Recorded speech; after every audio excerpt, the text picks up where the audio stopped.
Yes, we were very interested to note that the Moody Bible Institute have altered their faith statement.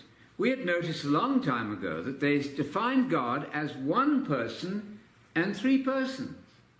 In their official, unchanged faith statement, that's how they announced their belief in God, that he's one person and three persons. Well, any child knows that's a blatant contradiction. You can't be one person and three persons at the same time. That's just impossible. So normally in Trinitarian parlance and language, they would say that God is one essence, one ousia in Greek, one being, but three persons, three hypostases.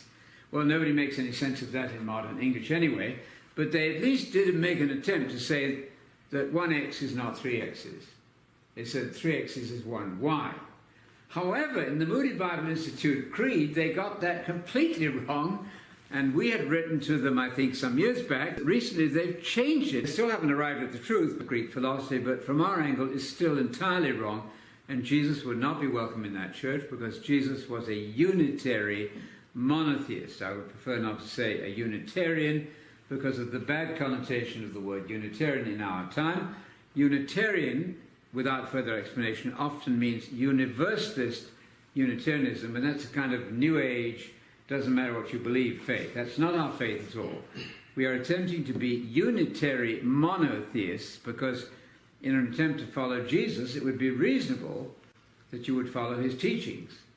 But please notice that out there, people don't think the teachings of Jesus matter. I've used these quotes often. Famous Presbyterian who said, many people think the teachings of Jesus are important. That's not so, he said. What really counts is that God came and died for your sins. This is the incomprehensible attempt to do theology which we're trying in our small way to correct. 1 Timothy 6 verse 3 is a refrigerator verse for everybody. If anybody comes to you, Paul said, and does not bring the health-giving, sound teachings of Jesus, he knows nothing. He's puffed up, proud, don't listen to him. That's at the very end of Paul's writing career.